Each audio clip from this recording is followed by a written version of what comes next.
Next year సంక్రాంతితో పాటు main dates అన్ని already fill అయిపోయాయి. అందుకే సమ్మర్ వైపు చూస్తున్నారు హీరోలు. సమ్మర్ లో మిగిలిన డేట్స్ ని కొంతమంది బుక్ చేసుకుంటే, వేరే డేట్స్ లేక పెద్ద హీరోలు ఉన్నా సరే చిన్న హీరోలు అదే డేట్ లాక్ చేసుకుంటున్నారు. ఇలా ఆల్రెడీ ప్రభాస్ రిలీజ్ కి ఉన్న డేట్ లో సిద్ధు తన సినిమా రిలీజ్ డేట్ ఇవ్వడం వెనుక రీజన్ ఏంటి? రాజా సాబ్ రిలీజ్ పోస్ట్ పోన్ అవుతుందా? రిలీజ్ క్లాష్ లొల్లి స్టార్ట్ అవబోతోంది. సంక్రాంతి నుంచి మొదలుపెట్టి సమ్మర్ వరకు ఈ క్లాష్ కంటిన్యూ అయ్యేలానే కనిపిస్తోంది.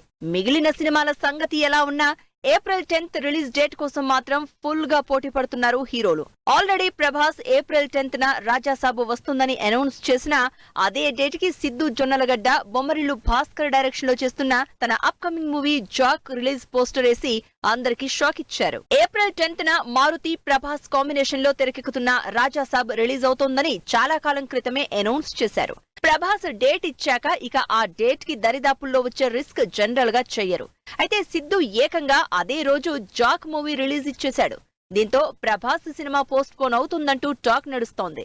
రాజా సాబ్ పోస్ట్ పోన్ అవుతుందని, అందుకే ఇంత ధైర్యంగా ఏప్రిల్ 10th రిలీజ్ డేట్ ఇచ్చారని న్యూస్. మరోవైపు రాజా సాబ్ మేకర్స్ మాత్రం సినిమా ఏప్రిల్ 10th నుంచి పోస్ట్ పోన్ చేసే ఆలోచనే లేదని చెప్తోంది.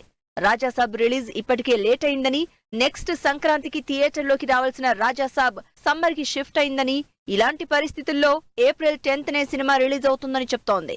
కానీ జాక్ వర్షన్ మాత్రం సినిమా పోస్ట్ పోన్ అవుతుందన్న ఇన్ఫర్మేషన్ తోనే అదే రోజు రిలీజ్ అనౌన్స్ చేస్తున్నట్టు చెప్తున్నారు. నిజంగానే రాజాసాబ్ పోస్ట్ పోన్ అవుతుందా, లేక ప్రభాస్ ఉంటే ఉన్నాడులే అని తన సినిమా మీద నమ్మకంతో జాక్ ని సిద్ధు రిలీజ్ చేస్తున్నాడా అన్నది ఇప్పుడు ఇండస్ట్రీలో చర్చ జరుగుతోంది.